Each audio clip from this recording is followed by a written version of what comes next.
So we've been coming to the City Harvest church here for the last 4 years. It was Pastor Dondo. He was my elder. His wife, we studied together in medical school with good friends of mine, and he planted this church about 10 years ago. So on Sunday, City Harvest has 2 services, one at 7 in the morning and the other one is at 10:30. On 7 is an English service, and that's where Dr. Phil was able to share his message on emptying. You know, are you empty enough for God to be able to fill you? And then at 10:30, I shared the message. It was a wedding service. They called me to preach an evangelistic wedding message. And the wedding message that I was sharing, you know, many invited guests were there, and many were Muslims. And so as a former Muslim, the Lord had saved me in this country 42 years ago. I was able to share my testimony and tell them about Jesus as Lord and Messiah, and for Muslims to be able to hear that Jesus is the Savior of the world.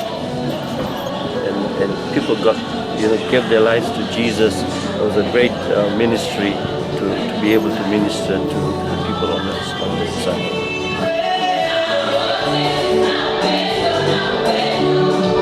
Pastor Dondo invited about 45 leaders, different pastors from other churches, other denominations, and he had his own leaders that came, and we had a wonderful time. 2 days of teaching about finishing well. Dr. Phil, he taught about it. I shared about a little bit about the finishing well and my testimony as to what the Lord did to me in my life. 2 years ago, after my heart surgery, I had quadruple bypass, but all went well. I was back on my feet. I developed pneumonia and water in my lungs, and so I was admitted back to the hospital. The doctor tried to remove the water, but he nicked one of my blood vessels, which he didn't know it, nobody knew. I come back to the wards after the surgery, and blood fills my lungs. I collapsed. I died. I actually died. My heart stopped. The code blue rang out in the hospital. Massive intervention took place, and I was brought back to life.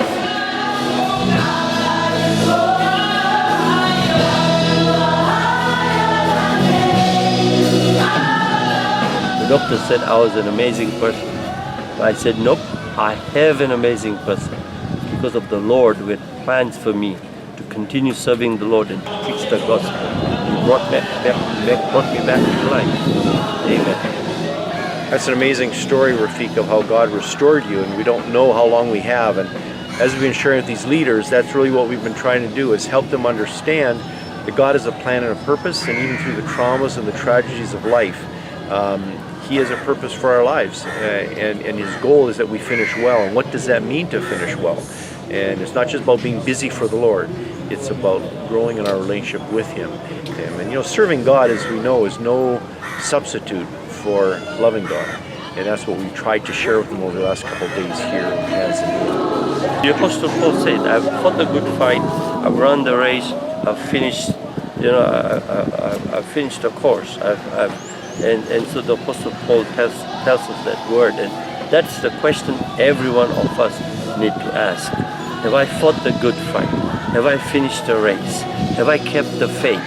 And so that's important. I didn't know those questions at that time, but after God raised me from the dead, every one of us have to consider those 3 questions in their life. Have you fought the good fight? Have you finished the race? Have you kept the faith? And so that's such an important and vital thing for each and every one of us.